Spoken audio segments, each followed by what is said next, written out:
5 abortions అంటే ఇష్టం లేకుండా జరిగిపోతుందా? అంటే ఇది ఇష్టం లేకుండా జరిగే రోజులేనా? ఆడవాళ్ళకి ఎన్ని చట్టాలు వచ్చినాయి, ఎంత కథ. బెదిరిస్తే భయం వేసే రోజులు పోయినాయి కదా. ఎప్పుడో కాన్స్టిట్యూషన్ మన రాజ్యాంగం తెలుగులో ఏమంటారేమో, కాన్స్టిట్యూషన్ రాకముందు లేడీస్ జెంట్స్ని చూసి భయపడేవాళ్ళు. ఇప్పుడు అలా కాదుగా. చాలా రకాలుగా సేఫ్టీ సెక్యూరిటీ లాస్ ఉన్నాయి కాబట్టి బెదిరిస్తే భయపడే రోజులు కాదు. అది నెక్స్ట్ ఏమో అమ్మాయి ప్రెస్ మీట్లోకి వచ్చి చెప్తుంది. తను ఏం చెప్తుందో తనకి క్లారిటీ లేదు. ఇప్పుడు ఆయన మీద కంప్లైంట్ చేసి ఆ అమ్మాయిని అల్లరల్లరి చేసింది కదా.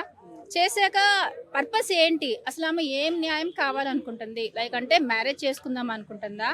ఆయన మ్యారేజ్ చేసుకుంటాను అని ఆశ పెట్టి బ్రేకప్ చేసి మోసం చేశాడా? లేదంటే ఆయన నుంచి ఏమన్నా కంపెన్సేషన్ ఏమన్నా నష్టపరిహారం ఎక్స్పెక్ట్ చేస్తుందా?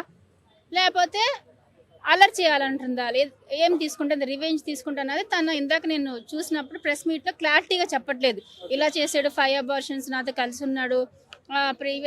ఆయన వాళ్ళు ఏం చెప్పారంటే, నేను మీ హస్బెండ్ కంటే 1000 టైమ్స్ నేను నిన్ను బాగా చూసుకుంటాను, మీ హస్బెండ్ని వదిలే అని చెప్పేసి అన్నాడు. ఇలా అని చెప్తుంది. బట్ క్లారిటీ లేదు ఆమెలో.